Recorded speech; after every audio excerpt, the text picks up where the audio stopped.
we're back with another episode of the Lakers Fast Break podcast. It's Gerald Glasser coming right back at you here from Lakers Fast Break, Pop Culture Cosmos, where we cover the latest news and trends in pop culture each and every week, twice a week, wherever you get your podcasts, plus also as well, Inside Sports Fantasy Football.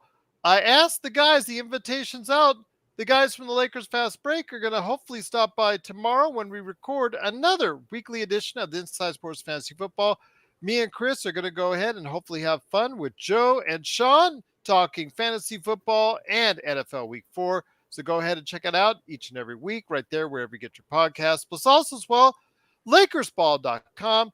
You know Joe as Oxide T47. He is roaming the halls there, and I will also tell you where he's roaming here in a second. But go ahead and check him out at LakersBall.com. Plus his great company that you need to support today, Simblades.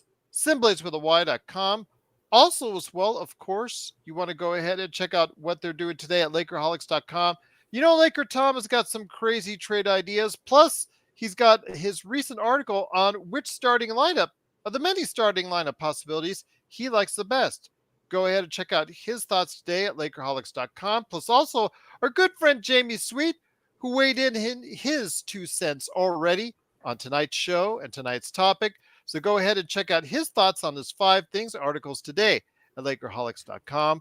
Our good friend Empire Jeff TV, he just went off the air.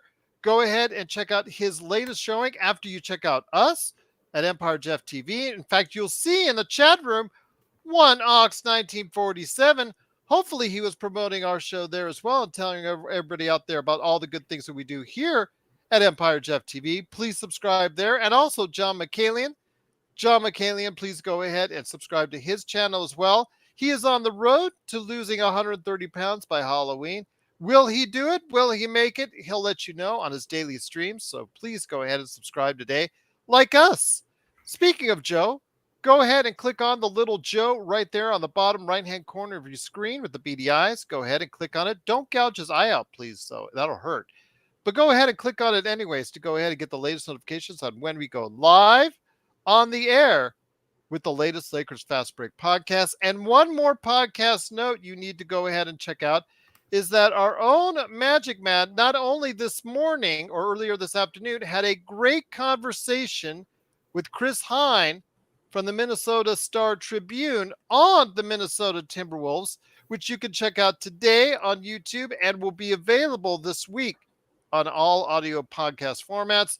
But also, he did double duty, and now he's going to actually do triple duty right now. That almost sounds nasty, triple duty. Ooh.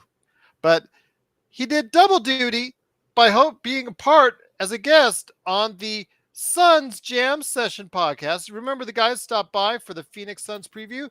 Well, they invited Sean, the Magic Man, to be over there. So hear his thoughts as they do their Western Conference preview part 2, and that's available right now on YouTube. I'll tell you what, getting closer and closer to training camp for the Lakers. Training camp is now underway for 2 teams that are heading out of the country here in a bit. That's Dallas and Minnesota. Those guys are already had their media day, which I know was very eventful in many ways for those players and teams, except for Kyrie Irving. I think he's going to be able to speak to the media tomorrow, if I'm not mistaken, because, yeah, something like that. I was supposed to be there by today. I'm not sure how that all worked out, but, yeah, I know there's some issues that, God forbid, there'd be something wrong with Kyrie Irving and the Dallas Mavericks already. What do you know? But I will say this, that the Lakers are heading to training camp with the full roster, 14 players, plus all the other individuals that make up the team. They're going to go ahead and be working out right there. The question we have is, we've always talked this summer about how deep this roster is, but is this roster deep enough to go ahead and carry the team all the way to a world championship? That's been the kind of, some say yes, some say no, some say yes, some say no. So today we're going to go ahead and talk about that possibility of, do we need another magical Rob Pelinka trade deadline to go ahead and get us over the hump? We'll go ahead and talk about that today, right here for us, because the first man up, first man here, first man's going to go ahead and tell us his thoughts on that. Good man indeed. He's the man from Toronto. You got to go ahead and make sure he gets out of Toronto traffic to talk about, is they're another possible trade target in the future for the Los Angeles Lakers. It is the Magic Man, Sean Grice. And Magic Man, great to have you here. You probably will be sleeping well tonight because you'll be tired from all the stuff that you did today, being all over YouTube. You are the YouTube king right now for the day. So I ask you, my friend, Mr. YouTube King, when it comes to this roster, when it comes to the depth that we have, do you think it's enough for a world championship run? Or do you think we need something else? A little maybe trade here or trade there right around the trade deadline to get the job done. Well, thank you, Podfather, for the kind words as always. To answer those two questions, the latter part, yeah, we do. There's no true 3 and D defender on this team. We have a lot of hybrids, and I think that could still create a ferocious, uh, chaotic defense, Gerald. However, I think we need to kind of address the elephant in the room is that there's not a pure 3 and D defender. I think that's the number one issue right now. I mean, if Vando starts shooting it from beyond the arc at a 35% clip, I'm sure that the headwinds for people calling for that 3 and D player will kind of die down a little bit. But I think that should be a primary foci for Rob Pelinka throughout the season up until the trade deadline, Joe, just to try and improve the roster that way. Well, okay, so you are not 100% convinced. So I'm going to put you on that side of the T. So we'll talk about any possible players. But again, it's so early. We don't even have training camp done or training camp even started yet. So speculation right now would be like Laker Tom level speculation. So I'm not even sure if it's even wise to even suggest any names out there because everything will change, injuries, productivity, things of that nature before that time even comes.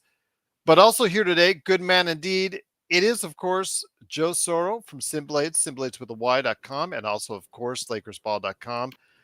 Matt, you heard Magic Man and his thoughts that he's on the side that maybe we need to make an adjustment or two to go ahead and have that team that could be in not only in that conversation, but can actually take over that conversation.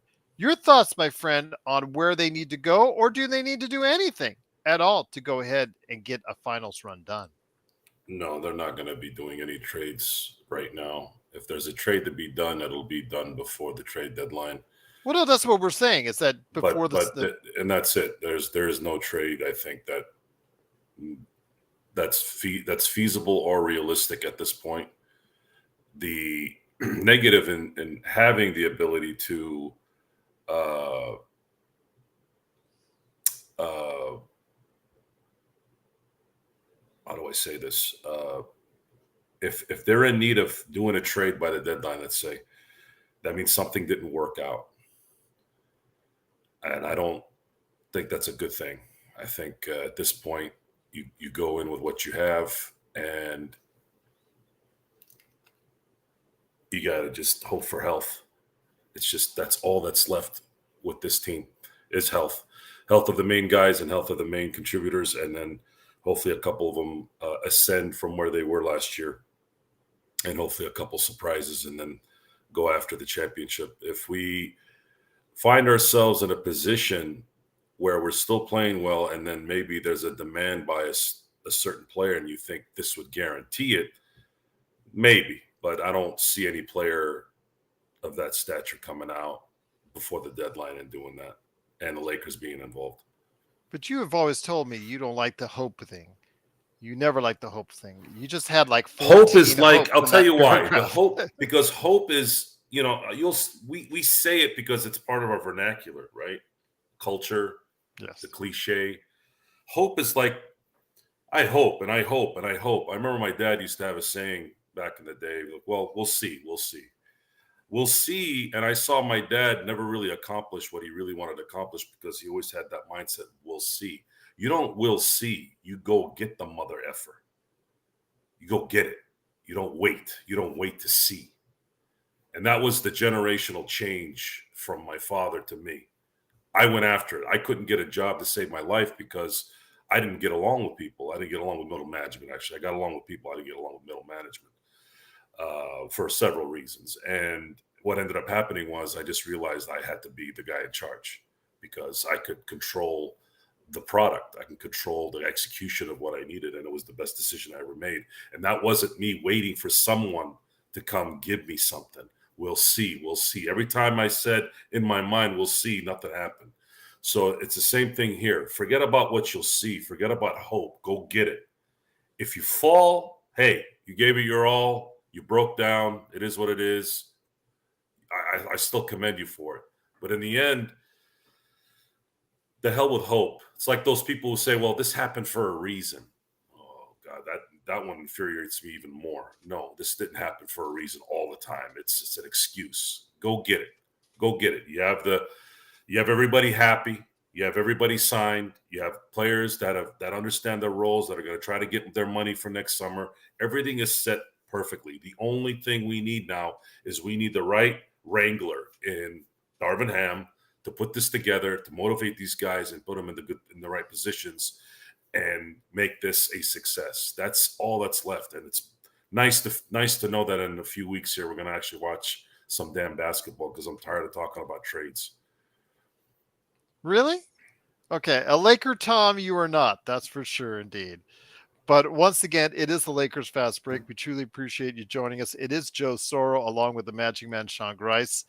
Sean, I'll bring it back to you because it sounds like Joe is more on the side of saying you got to go and run with what we have unless something gets derailed or something just doesn't seem to be working out. Sean is more on the side, seeming like, we've got a really good team on the roster. We've got a really nice load of depth, but it may not be enough pieces to complete the championship puzzle. So you're saying that maybe during trade deadline, because right now the Lakers can't do much at all because all the players that they signed, they're not going to be available until December or January, or in some cases like Vando, not at all to be able to be traded. So your thoughts, my friend, because for me, I'm leaning towards the fact that this is a very deep and quality team, but the pieces are not 100% fittable. The pieces are not exactly perfect. And in the case of, while you can never build the perfect team, you can always build it to be better and to do more. And I think at some point in time, once a lot of these players become eligible, including certain ones like Rui Hashimura, D'Angelo Russell, guys like that, maybe even Gabe Vincent, those guys' contracts may become valuable tools to build and actually increase your chances on getting someone that may help the Lakers make a difference, that may put them over the top in the Western Conference and the NBA Finals. 100%, Gerald. The great artwork of our lifetime has aged, and when it ages, it needs touch-ups and it needs new coloring or it needs new borders. It's not a finished product, and neither is this Lakers team. I don't care what anybody says. This team is going to look very different than what it looks like right now at the end of the season. And I'll just stand by what I said, Joe.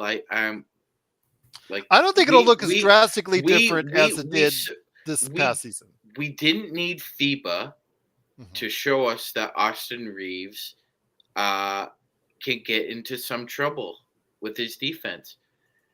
Denver made it a point, Gerald, to put Aaron Gordon on him and put him in a cold chamber. Aaron Gordon put Austin Reeves in a cold chamber for about 2 straight games until they finally figured out how to switch off of it, but Denver made a counter. So you desperately need a 3 and D that's physical because you've got Nikola Jokic, Michael Porter Jr., Aaron Gordon. They are 3 physical players.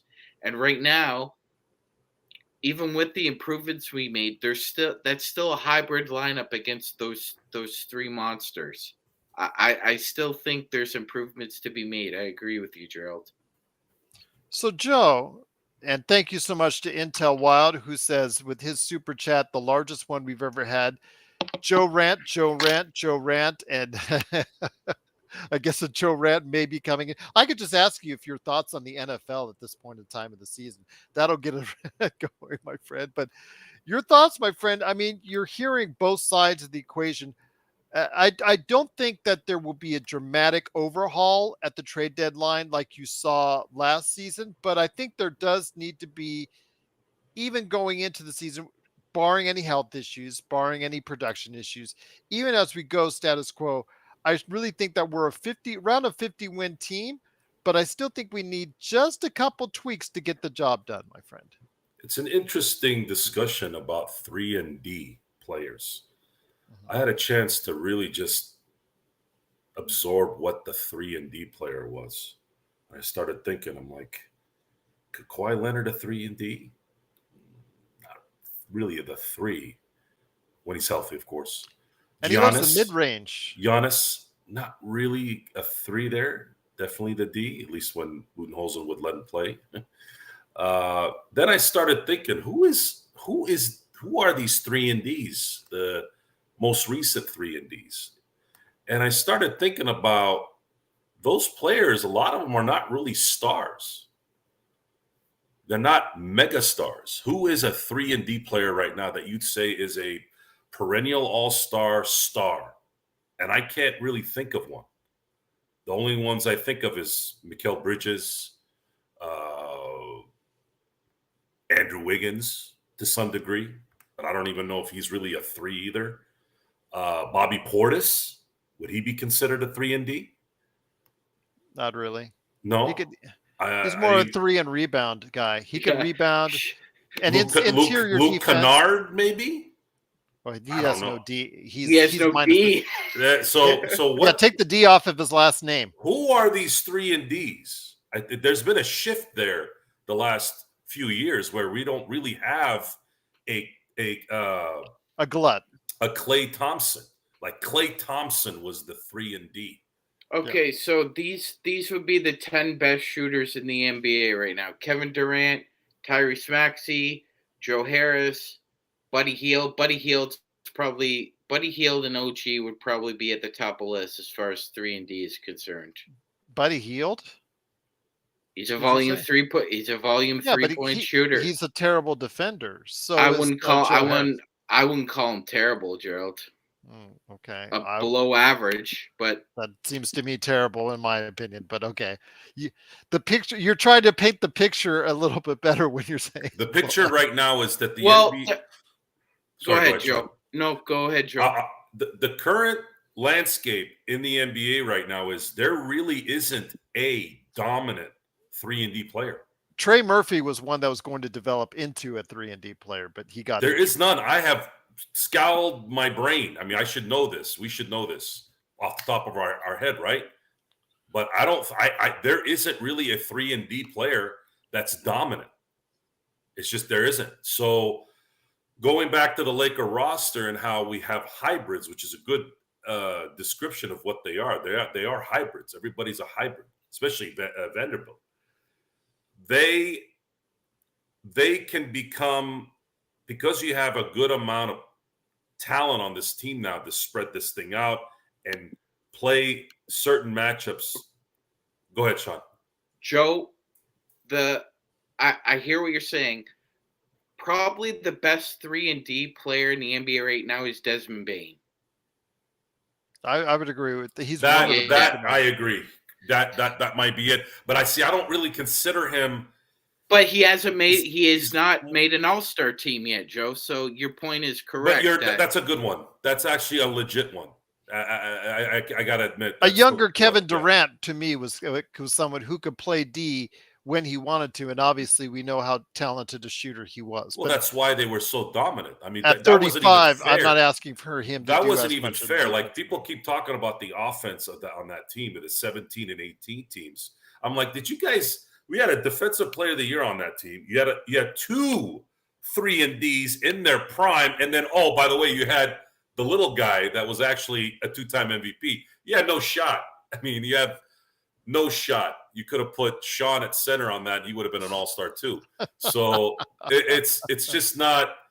It's something that's kind of phased out a little bit here in terms of the dual threat. I don't know why. It might be just a cycle right now, but I think you can in saying this is we can point it out to the Laker roster that the roster has deficiencies, but so does everybody else. No one really has a clean, except for maybe Denver, because they But bought Denver into has what they're no doing. bench as of this point since Bruce Brown left. They don't. They have a very, very suspect bench. A lot to prove, and They're we'll talk about they're that Well, later depth. this week. Yeah, they're Go ahead, Sean. Gosh. yeah. Uh, No, I was just gonna add their depth is very tenuous. Like any kind of injury could not derail their season, but they could easily go from like a 1 or a 3 seed to a 6 seed because they don't have the depth. Gerald's right. They don't have the bench and they don't have the depth. very unproven at this point in time. Well, Uh, they basically had to give up two of their biggest, not only off the bench, they're probably two of their top 5 performers in the playoffs. Gerald, Bruce Brown and Jeff Green gone. Yeah. If Aaron Gordon is hitting his shots, he's probably one of the closest that you could say as far as such a versatile 3 and D wing, because he is strong enough to go ahead and be able to muscle inside, but still be able to play out on the perimeter. But he is only a 35% 3-point shooter at best at this point in time in his career, which again is what is good enough for Denver to get them to a championship. But that's because Nikola Jokic is so darn good at being able to facilitate the offense. And then you have Jamal Murray, who blows it up in the playoffs, and you see what happens there. KCP is a good point as far as a 3 and D player. He has been able to live off that moniker for quite some time, as being able to, Joe, to hit a 40% from behind the arc, but still be able to give you the man defense that has won him 2 championships so far. Well, you look at the 2020 title team. You had KCP and his timely threes.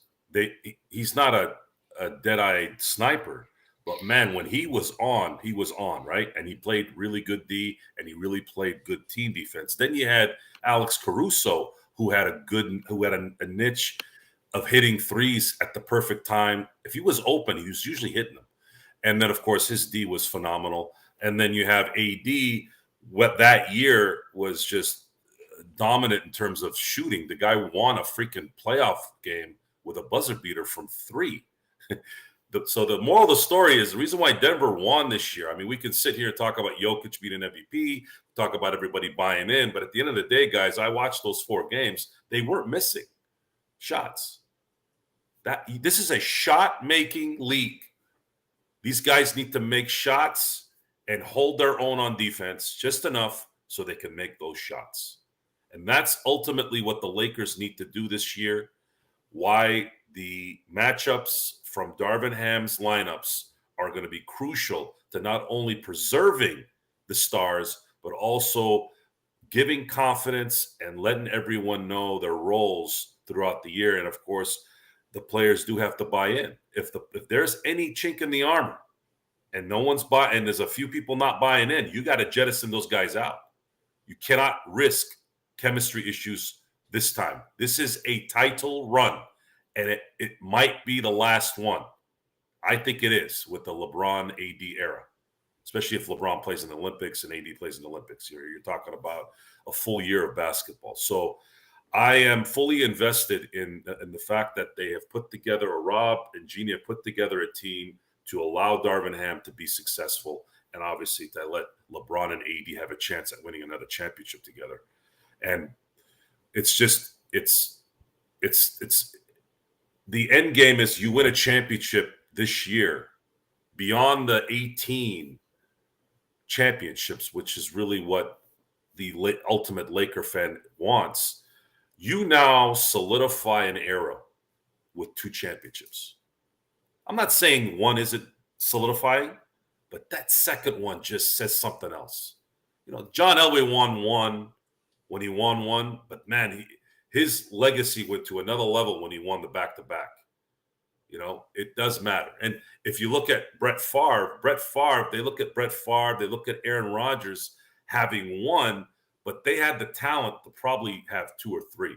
I don't want that with this team. I want them to fulfill a multiple championship run. You had AD coming into his super prime, and you had LeBron James, the greatest player of his era, I feel like we should have 2 championships at least with this team. And this is our chance. So don't ruin it. Don't do what Phoenix is doing. They just keep biting their own ass. Okay? Now they want to trade for Nurkic. I'm sorry, I always say his name wrong. Now they want word is that they want to facilitate a trade, I don't know, against Miami or Toronto or whatever to get there's a Nurkic?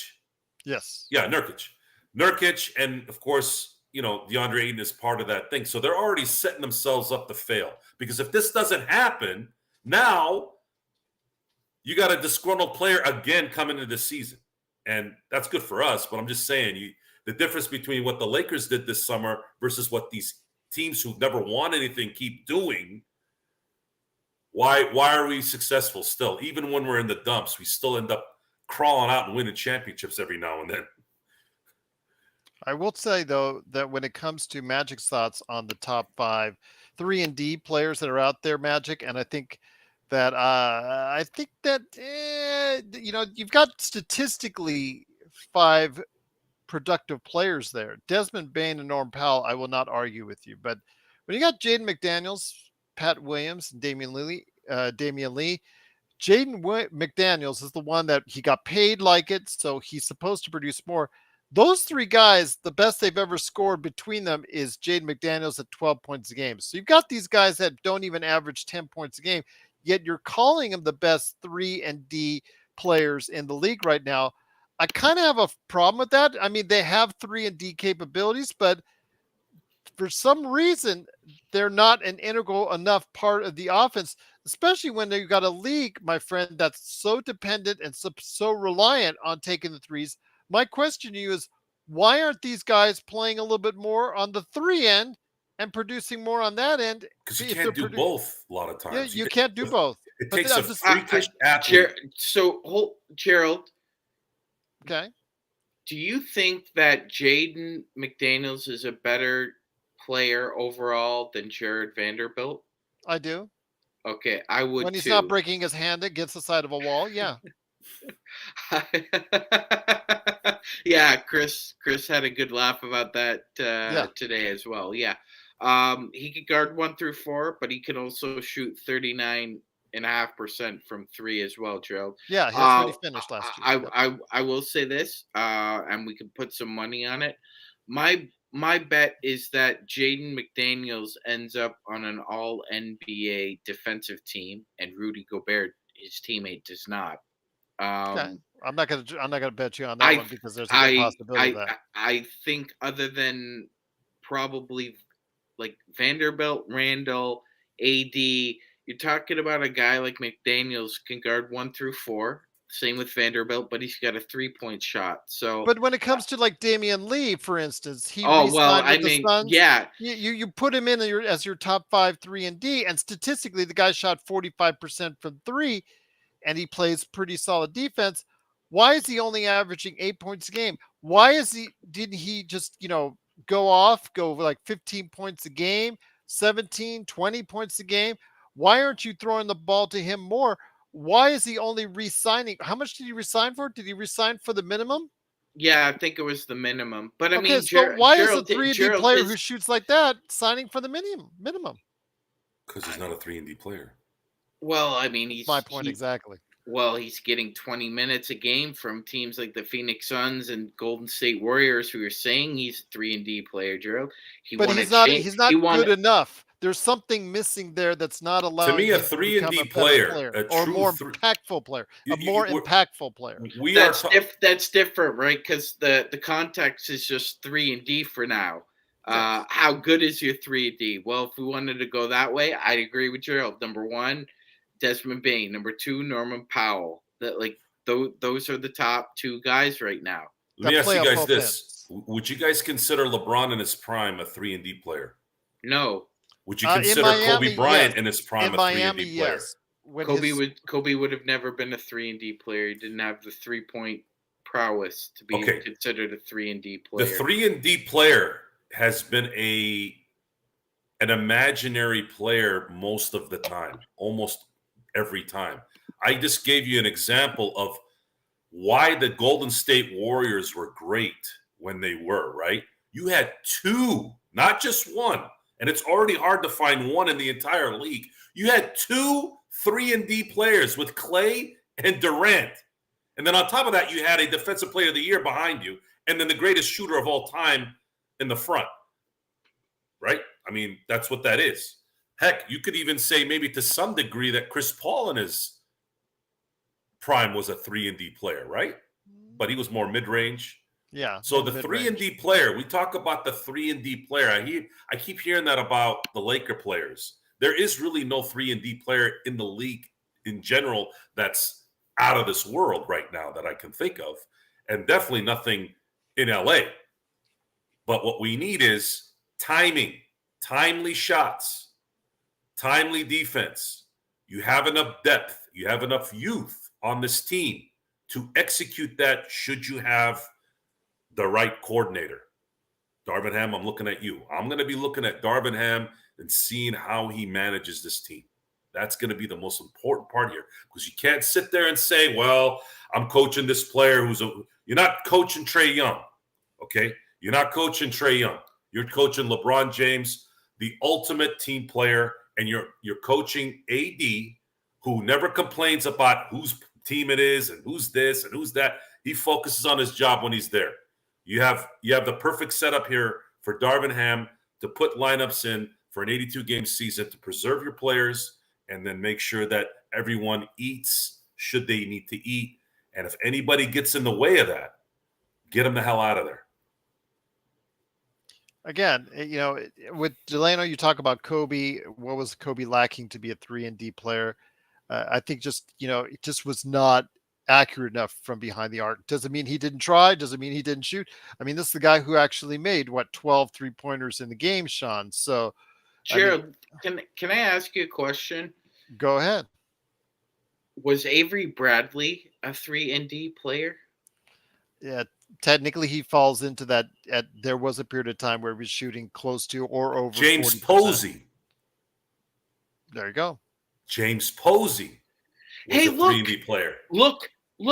The Sacramento Kings had a bunch of them when they played us. Doug Christie, Peja Stojakovic, Bobby Jackson. Let me go on and on and on. And you guys all talk about the Sacramento Kings, how they had these great perimeter players. They won squad.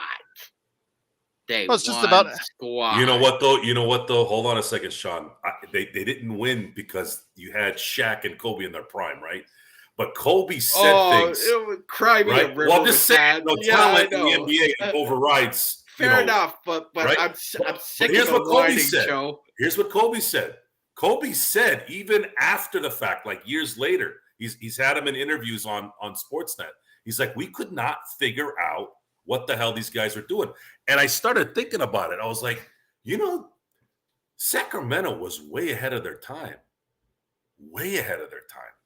Sacramento's team was doing what this era of basketball was doing. Joe, do you think Rick Adelman's Portland Trailblazers were better than Rick Adelman's Sacramento Kings?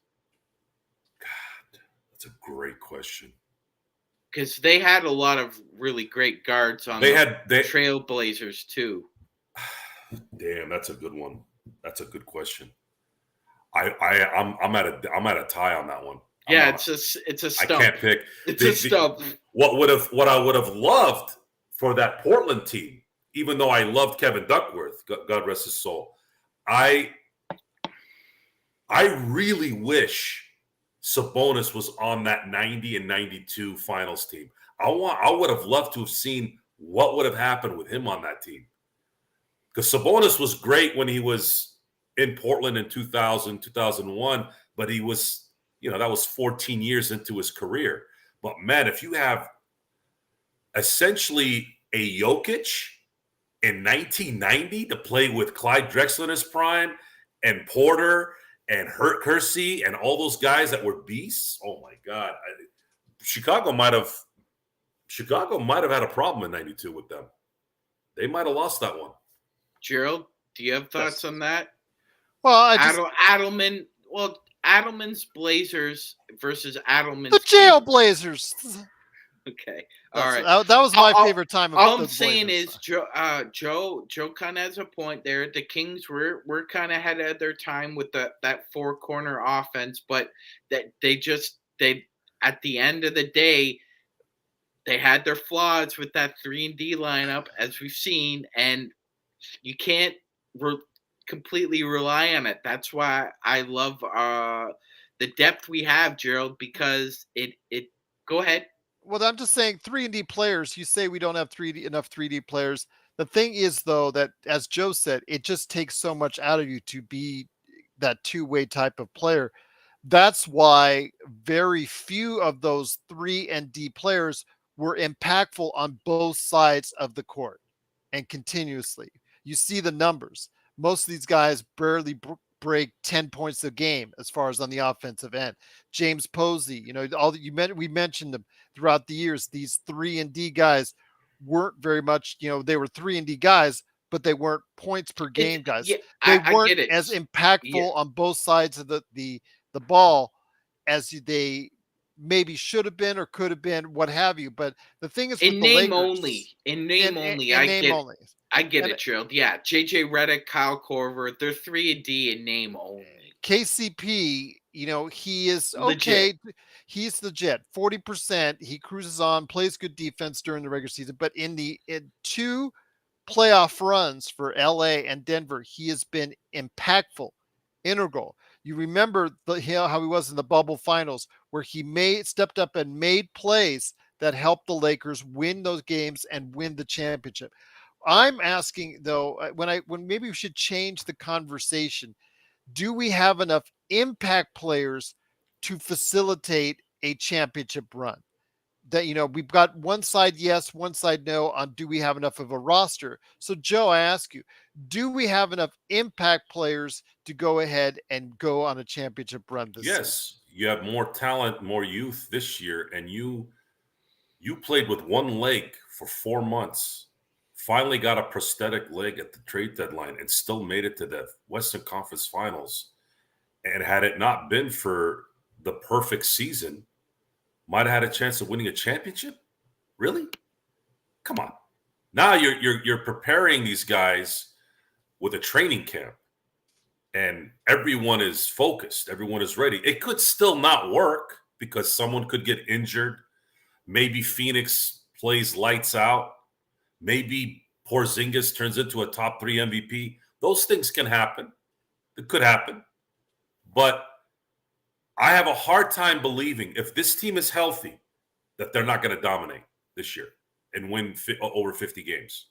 They might temper their energy a little to preserve themselves for the playoffs, and we'll know the difference there. We're going to know it. I mean, Denver did it to some degree last year. Last month of the season, and look what it did. See, look, I mean, and that was because they had the depth, they had the bench, people knew their roles. One of the things we talked about Aaron Gordon, his whole life. Imagine you live your whole life, you were the star. Yep. And you go to and before Orlando, you're the star since you were 13. I mean, it's hard to turn that off sometimes. He goes to Denver and he's like the fifth option. Michael Porter Jr. finally healthy enough to make shots. I felt like he wasn't missing any shots when he was open. That's it. Didn't matter. And then, of course, Jamal Murray was hitting shots whether you had somebody in his face or not. At the end of the day, what's going to win the championship for the Lakers is these guys, these new guys, and the ones that have been re-upped, all this stuff. They need to hit the shots. Their defense in the NBA right now is not as bad as it is in the NFL, but in terms of importance, but it's just not a priority like it used to be because they don't allow these guys to play aggressive enough to matter really. You need to just play well enough to be able to run your offense and make your shots. That's what you need to do. Lakers need to make their shots. That's ultimately what this is going to be. And if they don't make their shots, they're not going to win it. I mean, the Milwaukee Bucks won their championship with guys like Pat Connaughton and Grayson Allen making threes. I wouldn't consider them classical 3-and-D players either. Um, that's a fair point that Gerald's making. A lot of the times when you're talking about 80% of these 3-and-D guys, it's 80% of in name only. It's you know, a lot of these guys are shooting guards as well. Like some of the highest rated 3-and-D players: John Contra, Seth Curry, DeAnthony Melton, Dante DiVincenzo. A lot of these guys are shooting guards. They're not prototypical wings either. So when I'm talking that the Lakers need a true 3-and-D, what I'm saying is that they need one more guy on the perimeter who could play 20 to 25 minutes, guard your best perimeter player, and make open threes. There are a lot of guys in the NBA that could do that, Gerald. They have to find the right one, because there's a lot. Go ahead, my friend. Yeah. Yeah, no, there are a lot of things I love about the roster and the hybrid portion of it. I just think that you need a prototypical 3-and-D right now if you want to make hay with the Suns and the Nuggets. We saw what happened. It unraveled pretty quickly in that Denver series, Gerald. Yeah. You need somebody else out there who's a physical presence other than Rui or Vando. You need somebody else to step up. Well, the thing I'm asking though is, Joe already Because said we it. saw what happened, Gerald. Mhm. They isolated either Austin or D'Lo, and they just crashed the boards on us. They killed us on the boards. We didn't lose that game on the perimeter. We lost it in the paint. Okay. Well, the thing I'm asking though, I asked And that's Joe. the Go other ahead. part. Go ahead, Joe. Also, the discussion this summer has been a lot. I don't know what the deal is. This obsession with Austin Reeves' salary. Again, it got brought up. It got brought up today about how he was happy, with his $56 million contract. I've said this on the show. Laker fans and Laker detractors like to inflate the worth of certain players. Now, making $14 million is that's a pretty good number still. But I think you guys all need to relax with this. He should have been paid $25 million. There are some guys out there making money like that shouldn't be making that money. They make it off of circumstance, timing, all that. But I bet you those teams aren't going to win a championship anytime soon. So when looking at his contract and his skill set, I'd say at the very least, he got fair market value. Mm-hmm. Okay. And Jared Vanderbilt, even though that pipsqueak, you know what I'm talking about, douchebag, Patrick Beverly saying, don't sign the contract. That's the kind of advice somebody will give you when someone says, oh, by the way, we're going to give you $48 million. And he's telling them, don't take $48 million. What do you think Vanderbilt is? You think he's the garbage man who wins the lottery? Doesn't the guy couldn't even make a layup. The guy couldn't even make a layup at 6'9" with any kind of pressure. So what do you mean that he should have signed something else? I think he's getting paid fair market value. The Lakers paid everyone except Rui. They overpaid a little bit for Rui, but the jury's still out on him. He could still earn that. And that's the guy, really, if you're talking about the guy that can probably tip you to the next level, is Rui. Because you know who Austin is. You know what Austin's going to do. You know what D'Angelo Russell's going to do. You know what obviously the two stars are going to do. But Rui is the guy. Rui can be our Michael Porter Jr. Okay. He can be that guy. If he's that guy and he's hitting those shots when you've covered Aaron Gordon, Jamal Murray, and Jokic, and then you have this fourth guy nailing shots, you are going to be in trouble. Major trouble if you're playing the Lakers. And this isn't a old guy. This is a very determined, newly paid, coming into his own player. So if he lives up to that advancement, that guy is the X, as they used to call it, the X factor. So I So I ask you, Sean, on this. I think it goes back to what I was talking about before. Impact players, Sean. You talked about 3 and D, and we talked about the type of players that could be a possibility for the Lakers come the trade deadline because obviously they can't trade anyone now. But for me, I think the Lakers would be better suited. I would feel more confident in a playoff run. I would feel more confident in a championship run if they had one more impact player. I think last season, I think because the fatigue factor for LeBron and AD, it would have been great. Austin tried to step up as best he could. And D'Angelo, the story there. We beat on him, as far as beat him up as far as so many different types of ways, as far as what we said about that.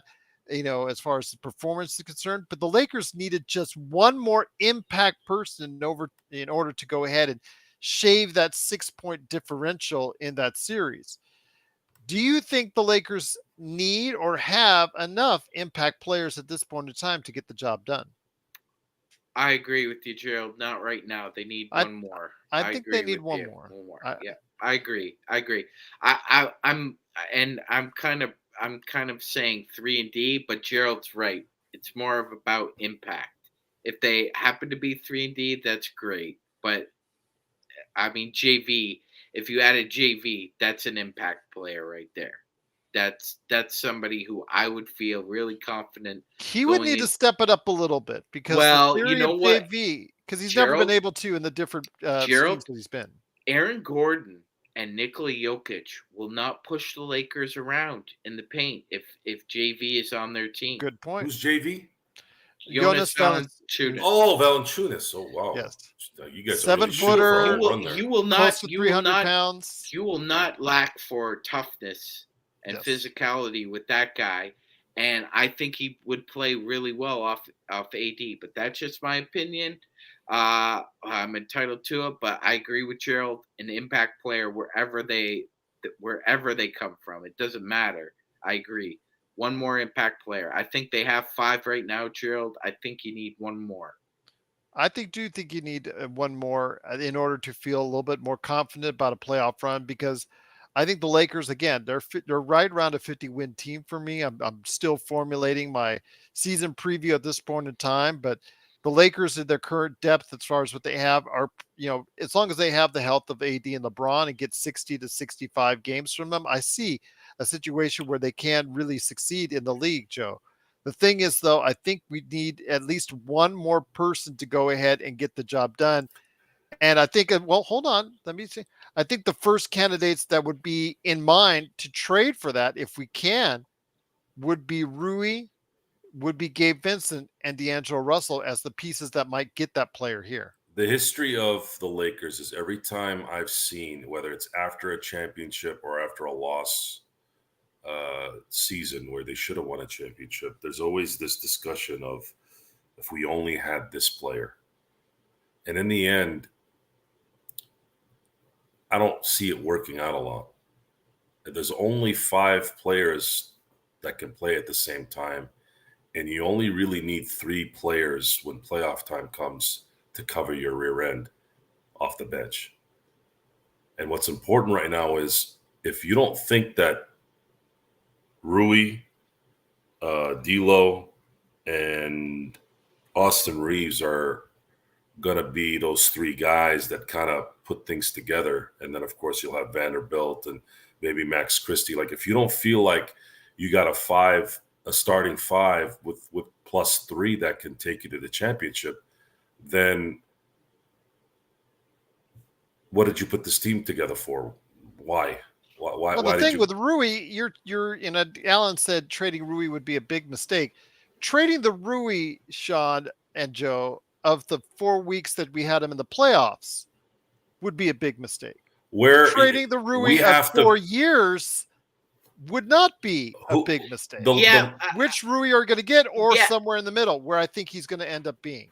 yes, Gerald. That he will likely The average statistics out. and odds, yeah. Yeah, it's probabilities here. He's not going Um, to shoot 45% from three. no, no, and for those who are maybe still unfamiliar with this story, uh, he kind of stunk it up for the Wizards for most of his time there. He was just inconsistent. Yes. I always go back to the last two games before he got traded. He had a 30-point game, and the next game was a donut. 0. So I'm hoping that he can find consistency. That's all I'm asking for Rui. If he can find himself a consistent 13 to 17 points a game on 38% shooting, I'd be ecstatic. That's the player, Alan, I don't want to see traded, as you're saying in the chat. That's the player I'm hoping that doesn't get traded, that plays solid defense and gets you 38% shooting. The problem is, will he revert back to the means and go back to a 32% three-point shooter like we've seen before in his career, in his history, in the time that he was, on the Lakers before he got benched, that kickstarted this whole thing in the first place, Sean. Yeah, exactly, Gerald. Exactly. And then it took the Memphis Grizzlies doubling down on him not being able to do that again. Because you remember our shows, Joe, in the months, that we in the month, month and a half that we had Rui before he got set down. It was like we Yep. were kind of frustrated because he was Yeah, not he playing he at the level didn't. we wanted him to play. Darvin Ham did not play him a single minute during that Chicago Bulls game, and that seemed to be where he turned a corner. That's where it was, because he was told why exactly he wasn't playing, Joe. And What that's likely happened was, I believe, maybe this is a theory of mine, after the DNP, and it wasn't due to any health issues. I believe that was the ultimate humble pie. I believe absolutely. that was probably the night he probably talked to his agent, and his agent like, Rui, you're going into a contract year, dude. You need to figure something out. And then at that point, he went to LeBron James and said, LeBron, what am I doing? What can I do to improve? And then it changed from there. It's attitude, guys. These guys are all phenomenal athletes. They're amazing. I don't think we ever really truly understand how amazing. And Joe, it's also about humbling yourself. He asked him, "What can I do?" And he's lost weight. He's to worked make hard in your the life offseason. easier. What can I do to make your life easier? The attitude matters. That turned LeBron around. If he had any doubts about his attitude, like you were saying, Joe, and his desire, that changed. All right. So this dude is my Robin. Anything I ask him to do, he will do. And Sean and Joe, I'm not trying to really truly be hard. I'm just pointing out the sheer statistics of what's going on here with Rui Hashimura. Rui Hashimura, excellent in the playoffs. I mean, nobody's going to question that. He shot amazing. He shot 52, in the 52%, 55%, and then in the third one in the Denver series, he only shot 33%. But Joe, in the 33 games as a Laker in the regular season, he only shot 29% from behind the arc. So you see the concern I have on him being consistent enough to step up. I'm not concerned with role. To be fair, Rui had a defensive rating just a little bit beneath Kawhi Leonard, who and nobody would disregard as a was that Kawhi Leonard coming in the second quarter, Sean? We're wanting these guys to play like stars. They're not. No. When I say Rui is an X factor, I'm not talking about him being the guy that you give the ball to and then sit back and wait for him to do something. He needs to play a role. He needs to play a role similar to what he played. Role like a Trevor Ariza. Okay? So go ahead. Yeah, no, Joe, I was just going to point out something here. So after the All-Star break, towards the end of the year, Rui Hashimura had a defensive rating of 113.9 after the All-Star break. If you'd like to compare that to the other elite wings in the NBA, Kawhi Leonard had a defensive rating of 113. Lou Dort had 115.9. Aaron Gordon had 114.5. So Rui was on pace with those elite wings. And if you could get that from him, plus shooting, again, I'm not asking for 55%. I'm not asking for 45%. If you can get 38%, 37% from Rui, Joe, that's a mean. That's an average. That's halfway. I've said this a few times. We had the lead in Denver in game 2. and we had a huge lead in LA in game 4. The reason why the Lakers lost both those games is because LeBron and AD ran out of gas in the end. This is a superstar league. Superstars win those games. The job of Darvin Ham and the role players, everyone is a role player on this team except AD and LeBron. They need to preserve those two guys, play good enough during the year to get home court, at least in the first round, because it's tiresome playing on the road from beginning to end. That also played a huge factor. Imagine beating 2 teams in the playoffs starting on the road. That's a difficult part. I bet the next time we have a show, I'm gonna get that statistic. How Tomorrow. many teams have actually won being on the road from beginning to end? There's only one Joe, that I remember, and that's the 95 Rockets. Newsflash, we've been on 7 days a week now for pretty much a couple months now. We took maybe a day or 2 off, but What the hell does that have to do with anything? well, you said the next time we have a show, that's like tomorrow. Can you let me finish next time and tell me about stuff I already know? Then there you go. Okay, Go good. ahead. Can I finish? Sure, why not? Okay, good. So focus on what needs to happen when it matters. LeBron needs to do what he was doing in game 4 in the first half. Then he died in the second half. If he didn't die in the second half, we would have won that game. And a little bit of it happened in game 2 in Denver. We went in Denver and it's 1-1. This is probably a different story. Maybe not, because they still probably would have crapped out because they're burnt out. But that's the key here, guys. The players that they have around LeBron and AD need to play their roles. They need to preserve those guys. They need to win games, be dominant with those guys, not putting all the effort in all 82 games. That's the key right now to winning it all. That's the key to winning it all. Preserve LeBron and AD, and you win a championship this year. Because if they're going in healthy with this team and chemistry built from a training camp and 82 games, how are you going to tell me that if LeBron is averaging 29 points like he did last year, and AD is playing when he's healthy, 20 and getting rebounding titles if he would have played enough games? Come on. It's common sense. It's common sense at this point that that's what you need. But I'm going to get that statistic. The road games to start series, it's difficult. And the fact that they won 2 series against 2 pretty damn good teams on the road, that played a factor in it too. But you're asking a 39-year-old player to be scoring close to 30 points a game. We asked Tom Brady, what the hell are you doing playing at 44, right? He wins the Super Bowl. Wins the Super Bowl MVP. Well, he had a good defense, and he had this, and he had that. Every year, I got to hear an excuse. Well, the flowers bloomed in March this year instead of April. What difference does it make? They freaking won. I'm about absolutes. I'm a Sith, right? Is that what you like, Gerald? No, you're a Sith Lord, but go ahead. Anyways, you are a Sith Lord, Joe. Win. Winning is all that matters. What did Belichick say? Stats are for losers. Winning is the only thing that matters. I don't care how you do it. I don't care what you look like. I don't care where you're from. Win. And if you don't win it all and you bust your ass, I'll still give you credit. I could just see the Emperor coming up behind him saying, "Good, Joe. Good, Joe. Good." Want to go ahead and mention? Gives you focus. Makes you strong. Yes, let the hate flow through. I gotta admit, that line didn't mean much when I was growing up. But man, when I became an adult, woo, that happens a lot. It's by true. the way, guys.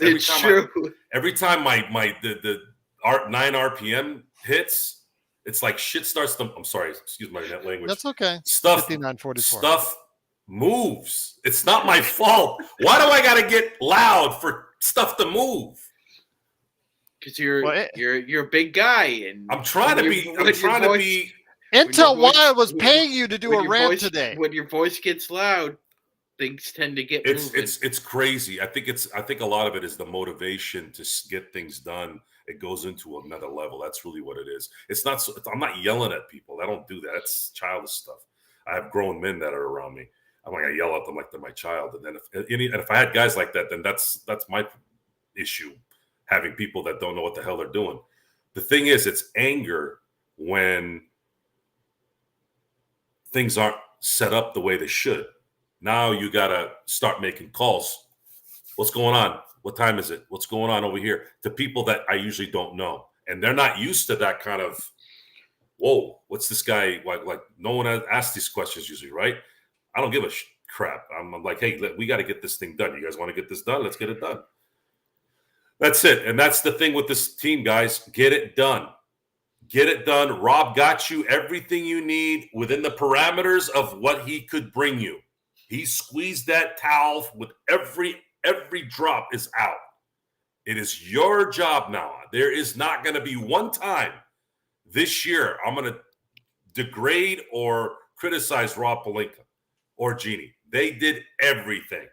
They gave money to people they probably shouldn't have given money to. The kind of money, AD, like, really? I would have done the Vanderbilt deal just yet. They gave money to Vanderbilt. I was surprised at that still. You overpaid a little for Rui. You got the right number with Austin, especially if he continues to improve.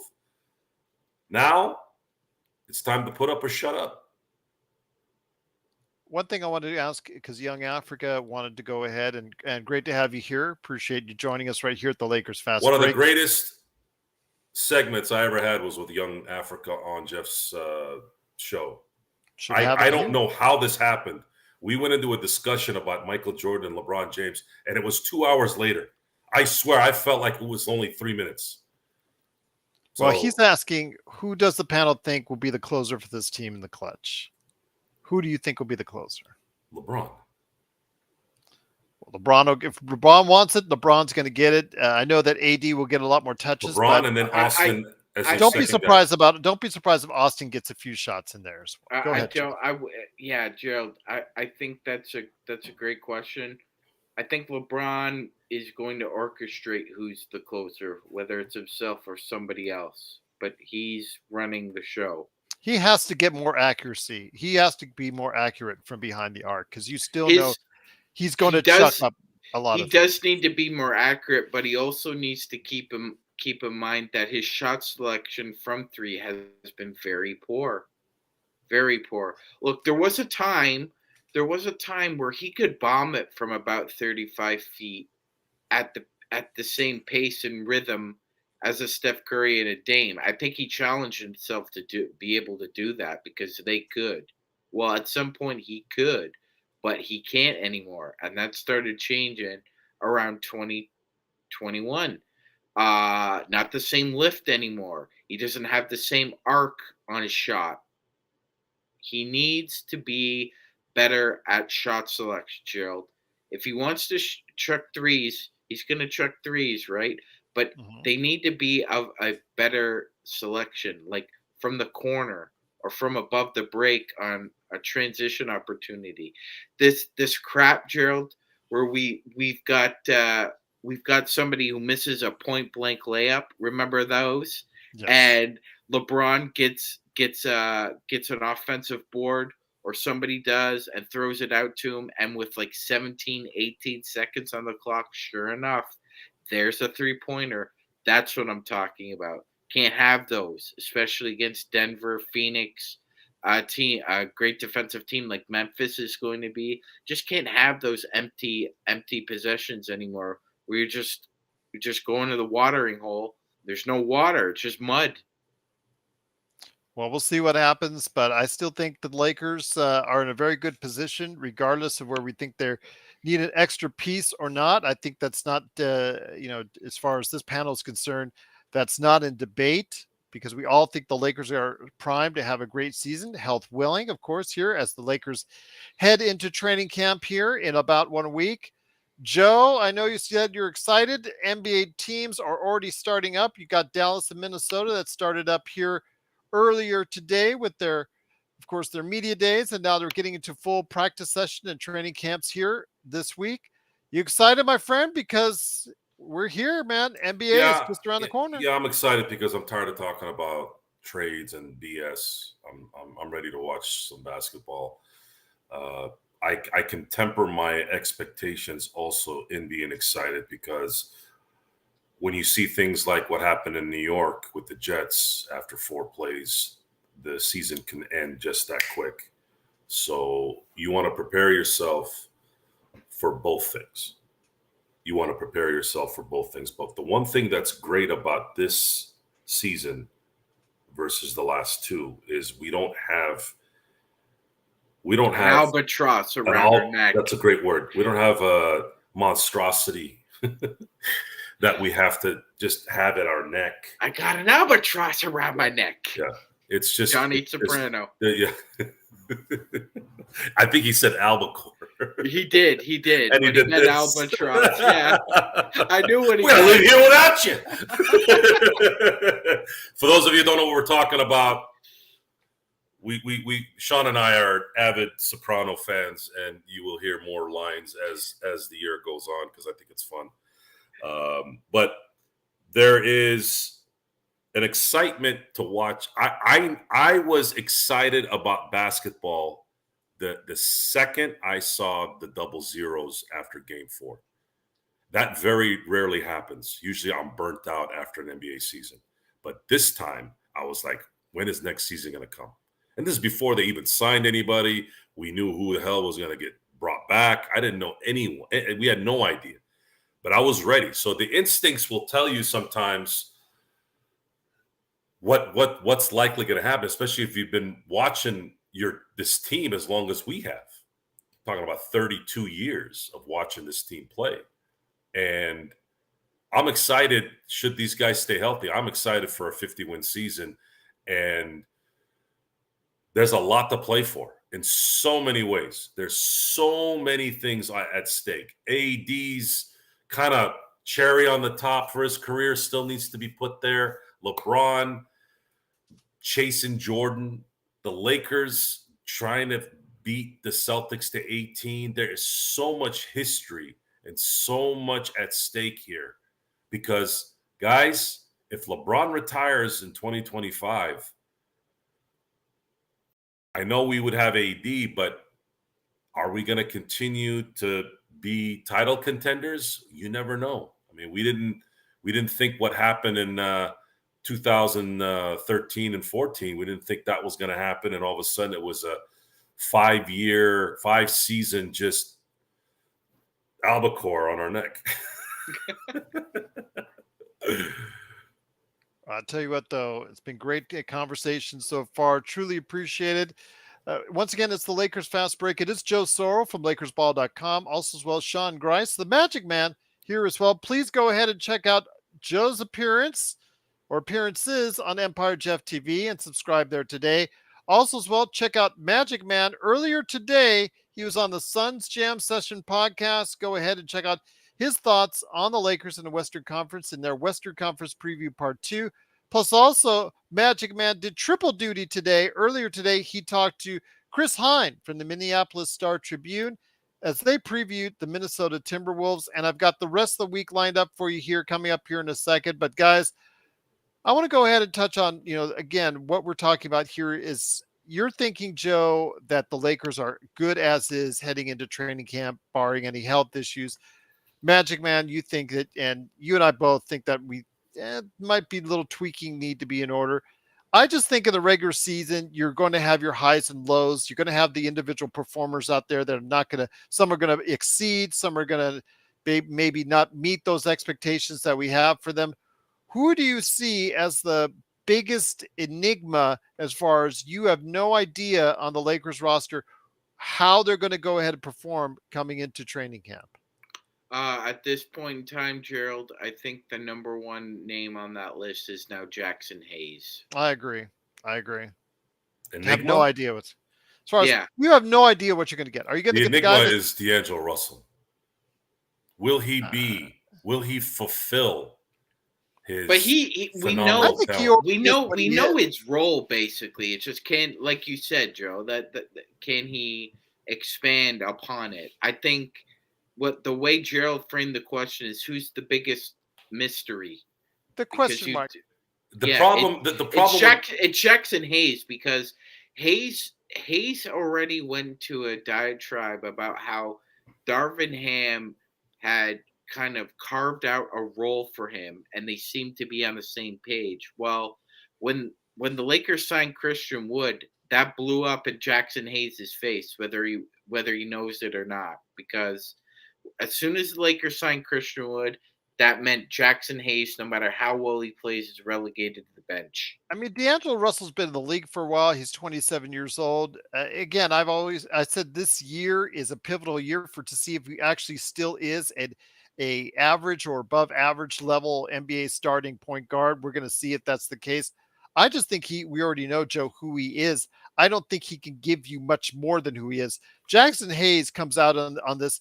We have no idea exactly. We could have this raw, talented kid who could be a monster on the defensive end for us. Yet we could also have a player who could also just end up riding the pine like he did in New It's Orleans. funny you said that, Sean, about how Darvin and Jackson Hayes were on the same page. I remember listening to the pregame right before the kickoff for the Miami Denver game this Sunday, and the announcers were like, Sean Payton is very confident. They had a good week of practice. Blah blah blah blah blah blah blah.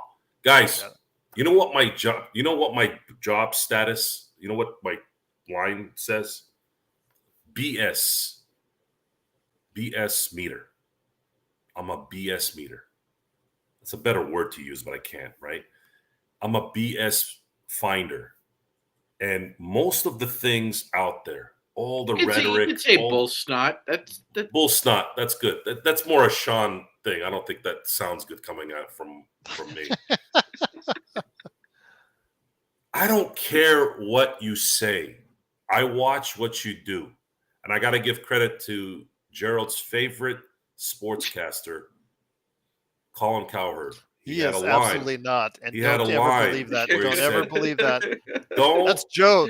Joe takes the time out of his day to listen to that He jackass. said that 10 years ago, and it's stuck in my head because it's such a great line, even though he's kind of a douchey. broken clock is right twice a day. So There you go. See, Sean knows. Come on. You know. So That guy does less preparation than this is Oh, the stuff God. that you anyone. admire. This is the stuff you admire about a Bill Belichick, a Nick Saban. You never hear these guys going, "Hey, pal, you're my guy." Oh, by the way, can you bring Christian Wood? We want to start him at center. They don't do that stuff. You know, all this hoopla. I know there's this big thing going on right now with Deion Sanders in Colorado. They win a couple games, all of a sudden, all you start hearing is they're going to change sports. Change sports after one game? I mean, are you guys on drugs? Are you on dope? Remember Mr. Hand and Fast Times? Are you on dope? Guys, sports is about winning it all. That's really ultimately what it's for. Until you win it all and you continue to win it all, you're not really changing squat. You're just not. I mean, you could change within the community. I know it's college, different than pros.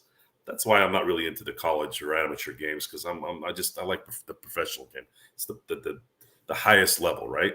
So when you're talking about Jackson Hayes and him being one thing or the other, if Jackson Hayes plays like crap, it's not going to affect the Lakers. If D'Angelo Russell plays badly, that will, because he's making $20 million a year and he's your starting point guard.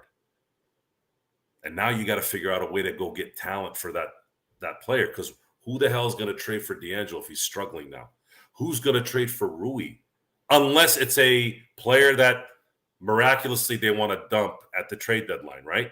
Some guy like that. But have you noticed that hasn't really been happening lately? And the last time an in-season trade resulted in a championship was in 2004 when Detroit acquired Rasheed Wallace.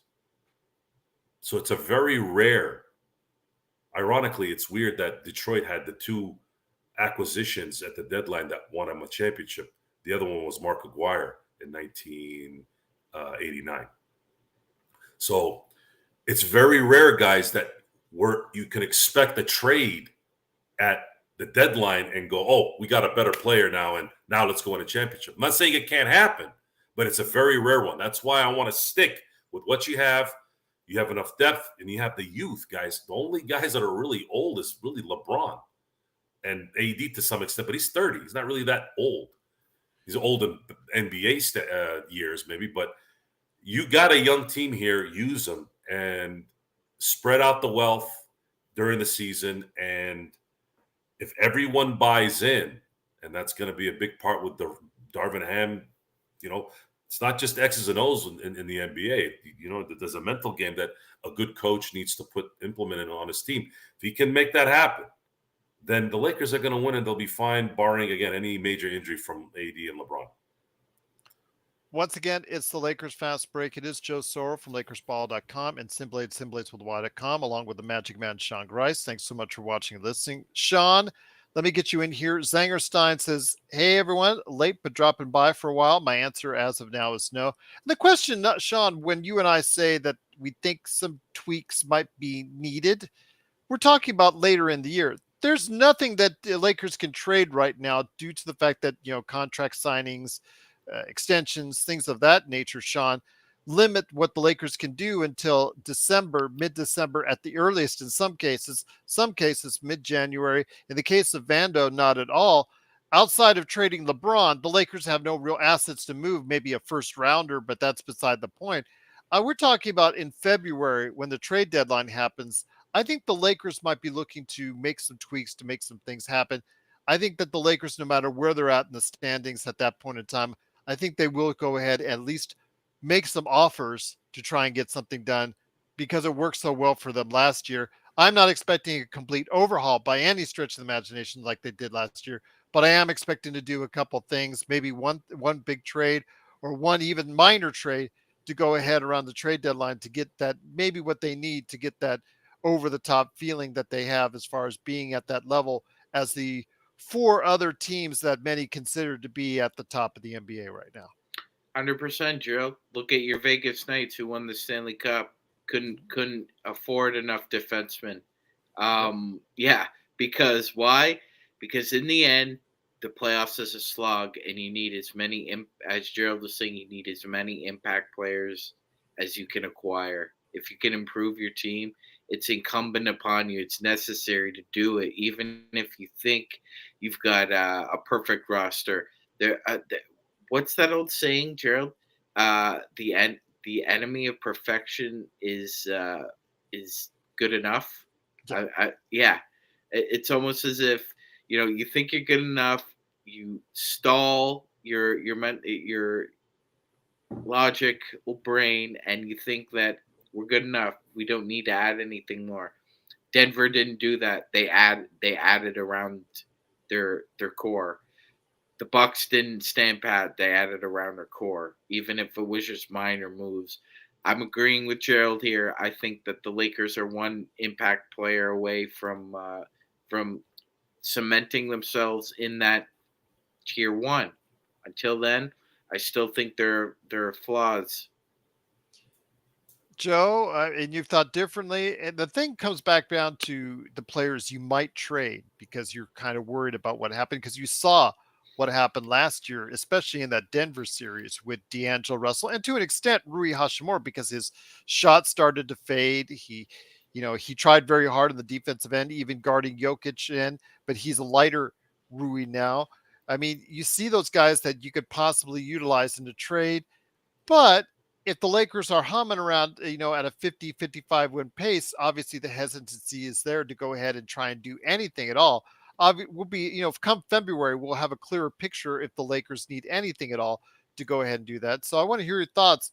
Z's in the chat saying, as far as she knows, nobody is guarding Jokic or any high level player one-on-one. The answer may be on the team already, a fitted system that could exploit the other team's weaknesses too. Your thoughts on that? Because I know that a lot of people were taking notes on what, caused the Lakers downfall last year and what could be the things that the Lakers need to do to go ahead and fix for this season. You exploit the other team with your two stars.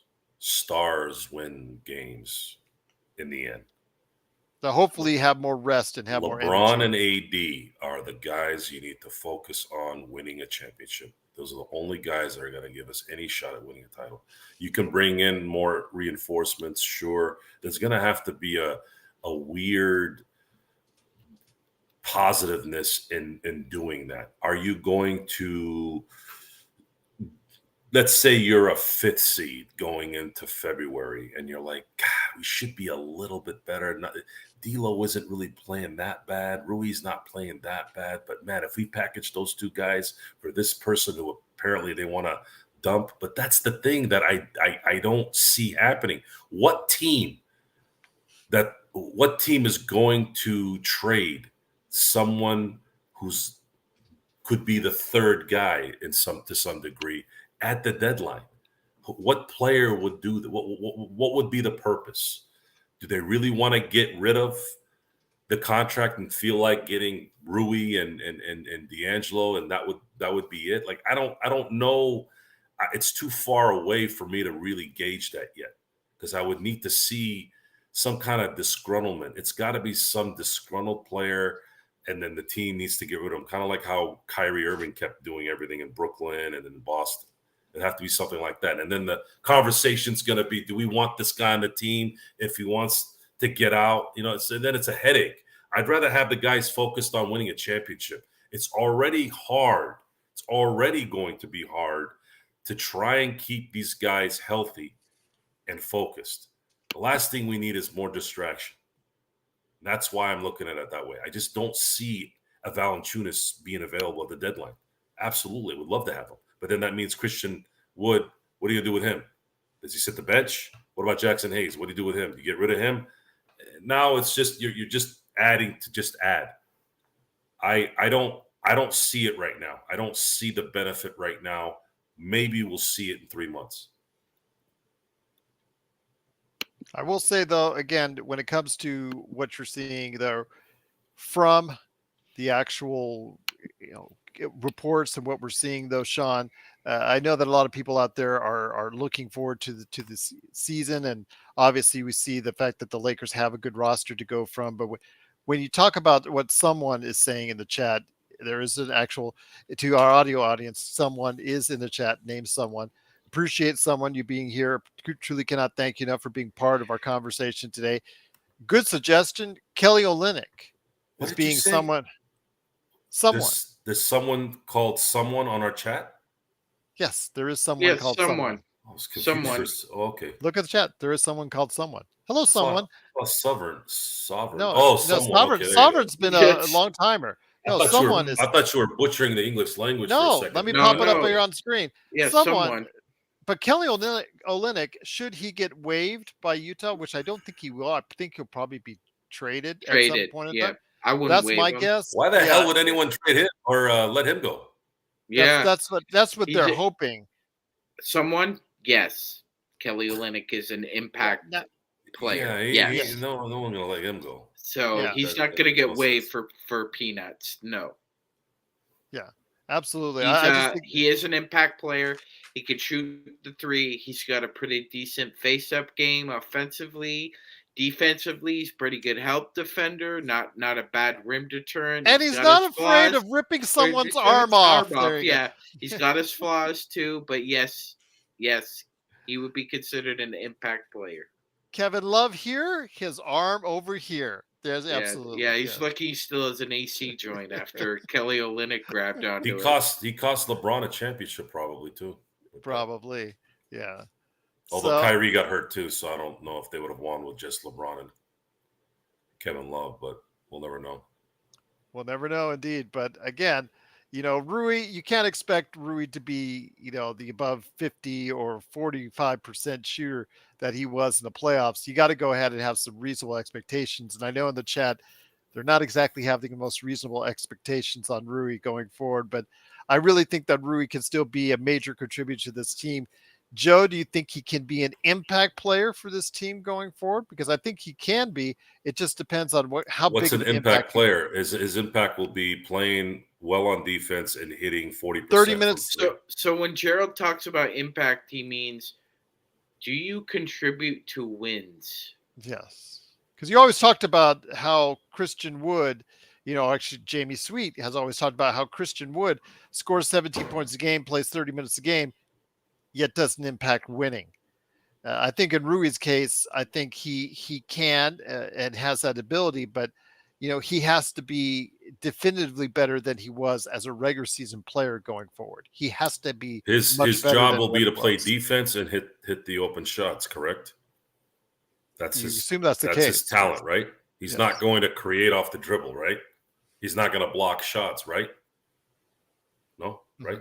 Okay. Well, Alan's So saying here's he's a two-way type player, and his shot is not necessary for him to contribute. so If it, here's but if here- he's not, if his shot is not necessary, how is he a two-way player? Mm-hmm. well, Exactly. because he can play defense. He's not a turnstile. And he creates his own shot. I'll give Alan that. And he can make a shot. Well, I don't know about creating his own shot. I know he can. He could drive.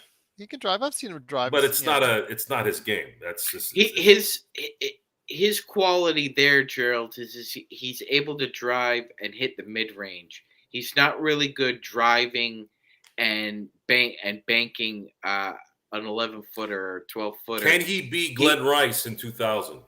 No. He can No. be, I think. You're comparing Rui Eshimer to Glenn Rice, Gerald? I said he can be. I didn't say he is. Because I still don't understand. I watched every game that year. I don't understand till this day why there was so much negativity towards Glenn Rice. Glenn Rice, other than his wife, didn't say one thing that whole year. They ended up winning a championship. They won 67 games. And this was a guy, again, he was a superstar. He basically took what Aaron Gordon did last year. This is what Glenn Rice did. Glenn Rice, if I recall, was a Big Ten Player of the Year, won an NCAA championship, was voted the.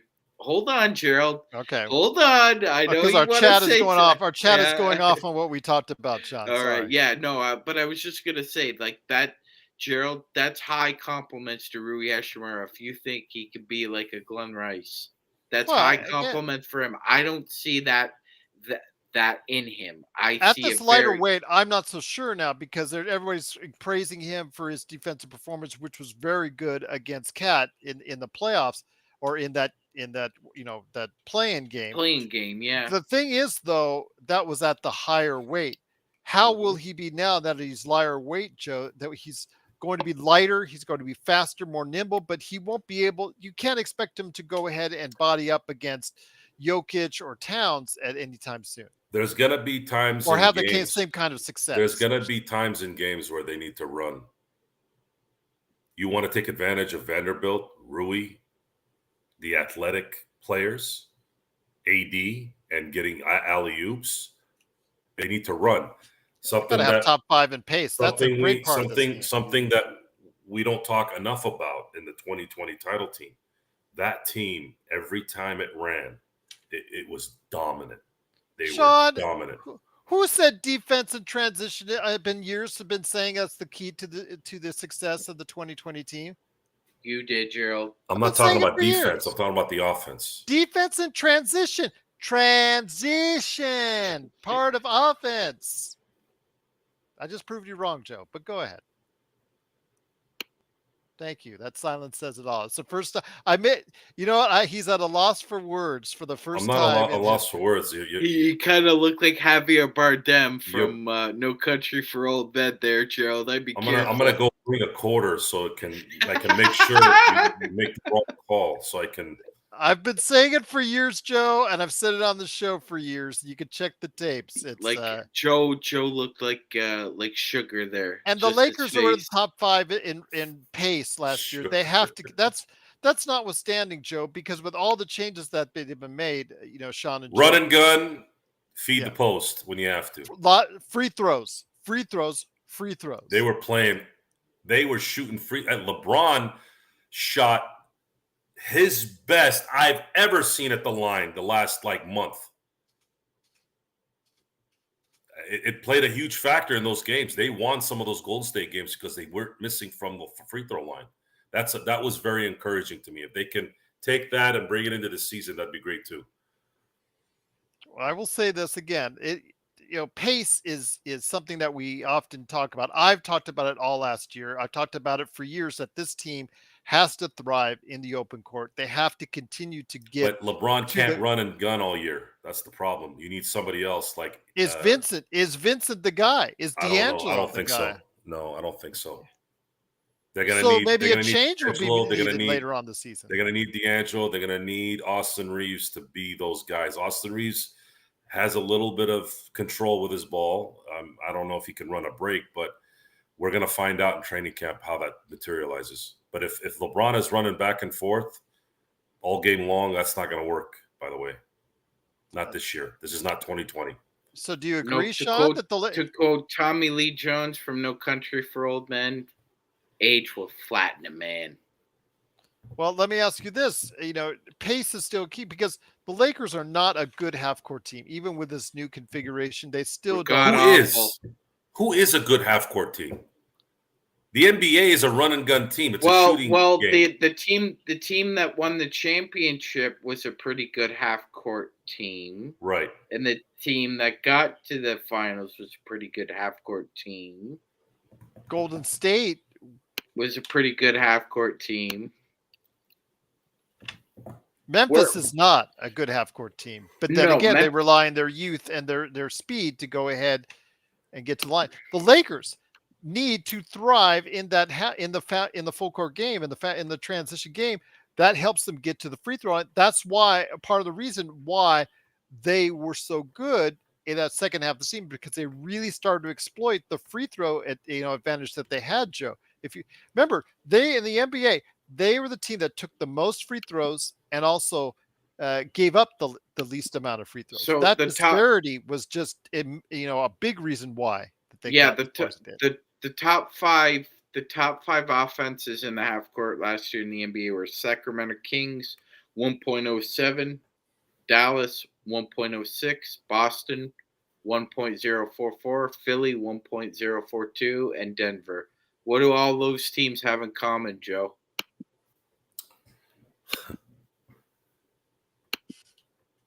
They have a big man in the low post that can create havoc.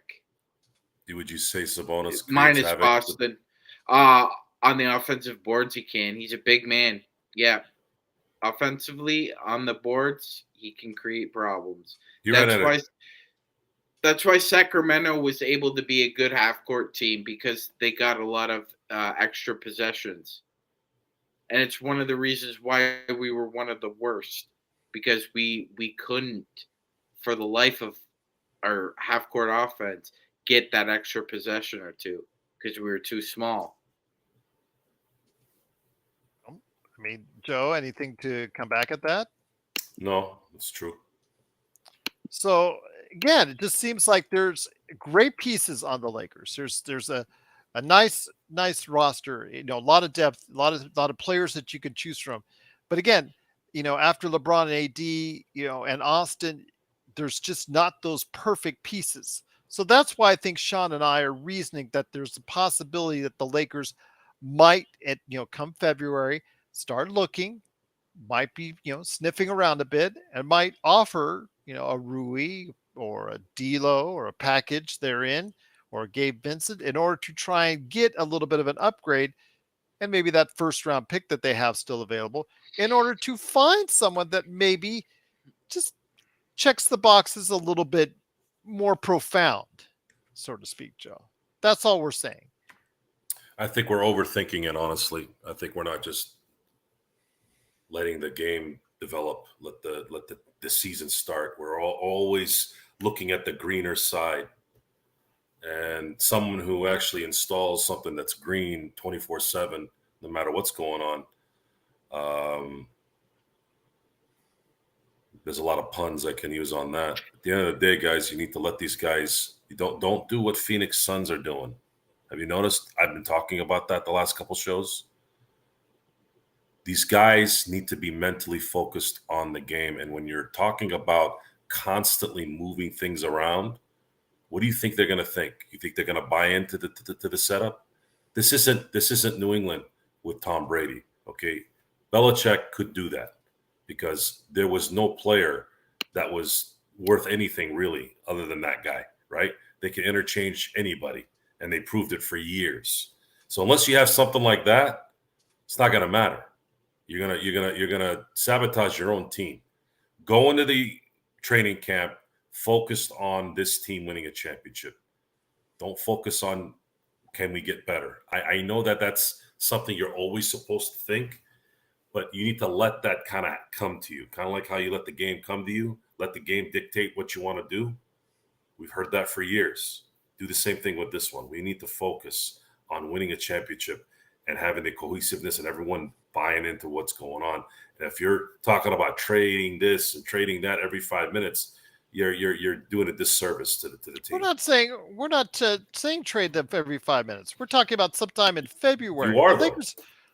Well, the Lakers say again. We're telling you, and we're evaluating the roster. So we are 6 days just away as from media day, and we have another trade segment. At what point is this going to stop? We're not talking about a trade segment. We're asking the question, and the topic is: do we feel, in its current state, the Lakers are right there? Some people say yes. Some people say no. That question is a little, I don't know. Like most of the analysts say that the Lakers are just under the top 4 teams. It depends on the circumstance. 2 in the East, 2 in the West. It depends on circumstance. Ultimately, that's what it is. Oh, everything always depends on circumstance. Yeah. That's notwithstanding.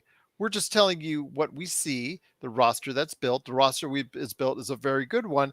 Is it a championship winning team in its format? We're saying most maybe not. We're just leaving some options open for later on. We're not like Laker Tom that's trading everybody already. That's already got 15 mock trades. Already in the last week. And Gerald, we can point that out to Laker Tom and say, hey, Laker Tom, the Texas A&M Aggies have gotten pretty much every number 1 recruiting class for the past 4 years, Gerald. And what has it led them to? They got a bunch of millionaires on campus who don't give a damn about winning for the Texas A&M Aggies.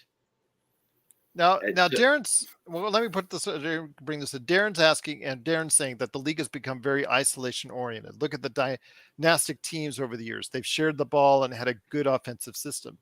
So, do we have a good enough defense to handle isolations, Joe? Yeah. Even after what you saw with Austin Reeves in the World Cup? If Austin Reeves is surrounded with AD and Rui and Gabe Vincent is playing the point with LeBron, yeah, you could say that could be a team that could play good team defense. Okay. If you have Christian Wood at the center and then D'Angelo at the point, that might be a problem. Because I was just listening to Empire Jeff's show, and he was much higher on Christian Wood than most people are, especially on the defensive end. He said Christian Wood averaged 2 blocks a game, didn't he? But his defensive, his defensive overall rating is not. Yeah, how many all NBA defensive votes has he gotten in his career, Gerald? It's not a trick question. Well, I would imagine the number is 0, but I'm just looking at 0. the overall. Okay, blocking 2 shots is great, but what are you doing the rest of the time that you're in there? That to me is the question. And blocking shots doesn't necessarily mean you're a good defender, a right? Rim protector. Yeah, or a rim protector. But I mean, it's better than what we've had. Yeah, and again, and his offense to what he brings could be something really dynamic to the Christian team. Wood is going to spread out the offense, which is something we haven't had in a while. I hope it does. A long time, actually. Okay. You're gonna have the lane is going to be much more open with him playing with AD. The difference is how it's going to correlate with the defensive side. If you have D'Angelo Russell and Christian Wood in the same lineup, that might be a problem based off of what we've seen. He can't play like a doofus on defense. And he's played like a doofus on defense everywhere he's been. He can't be a doofus this time. Like, there's no – Gerald, some people are just stupid at certain things. He's a stupid defender. But he blocks 2 shots a game. I get it. They'll Right. throw that statistic out at you. Doesn't matter if he gets beaten 4 or 5 times. They'll throw that two block shots a game at you until the cows come home, my friend. I want to see them practice. I want to Mhm, see person. I've been mhm. watching Christian Wood since UNLV. Most of you haven't. I'm going to tell you right there. I've been watching Christian Wood since he was trying out and he was barely able to make the 15th man on the Hey, Detroit roster. Gerald, Deshaun Watson has like the fourth or fifth best QB passer rating of all time, right? Where did that get him? Yeah. Hasn't taken any team to a Super Bowl yet. I certainly hope AD will hold him accountable on that end, Sovereign. And speaking of Sovereign, he brought up something a little bit earlier in the chat. He said buying a championship, Joe, never works out. Ask the flippers. Well, okay. What was it? Windhorse said that they did with the Golden State Warriors that they as far as the checkbook comment that he made that just before the title that they won that he was so famous for, and the Lakers. Okay, they didn't buy a championship, but my God, they made one hell of a trade that brought in a player that keyed them to a championship the next season. So Buying the championship yeah, I thing don't. Buying is a championship. Yeah, that's hard to the define. Rams. The Rams bought a championship in 2022. Mhm. That was a team that essentially sacrificed their future to win a championship. The Lakers acquiring Paul Gasol was not buying a championship. It was you had an opportunity to upgrade your team. You did it, and you had just happened to find the perfect guy to do it. You I look think the at Lakers made a great trade. They Durant, got a the great player in Durant here, and they thing. won a You know championship. what the result of the Durant signing is? It was a blessing from above that Steph Curry's ankles were not working the first 3 4 years of his career.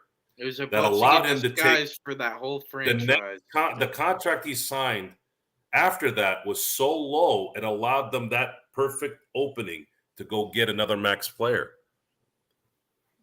But at the time that they won their championship, their most recent championship, did they not have the largest payroll in the league? Would you say that was a bought team? I mean, What was about the Kevin Durant signing when they were smart enough to realize no, about the no. bump? I just told you it was an opening that was rare. It was Okay. because if Steph Curry was Steph Curry Well, from the beginning, it needs context too, right? Because the Sacramento Kings signed Andre Iguodala and then they didn't, Mhm. and that Gerald Andre Iguodala won a Finals MVP And I agree with with a team Sovereign that that, had Steph Curry on it. I think and the I buying a championship is stupid. It's a stupid line. I'm not big on it. yeah, and I'm not either. That's why I was trying to make a I don't even point know on what the that. hell that means. Buying a Yeah. championship. What does I that mean, mean? these teams are spending, how many Everybody has a millions a year on salary cap. payroll? Yeah. This isn't So, this isn't Major League Baseball. If you want to talk about the Yankees winning a World Series in 2009 because they bought everyone, okay. and But the A's heading to Vegas because they didn't. no. I've seen enough buying of championships that don't end up in. I see more of that than I do actual championships. I just told you there's 2 years that I remember that could have been that, and it was the Yankees in '09 and then the Rams last year. But that doesn't always work.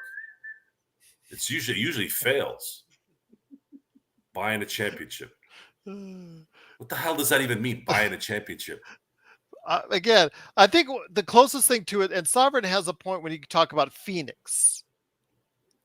Phoenix is probably the closest I think you could say right now to a team that's trying to buy its way in the championship. They're basically blowing past the second tax apron, giving it the middle finger, and they're saying, you know what, we're going to try and spend and spend and spend.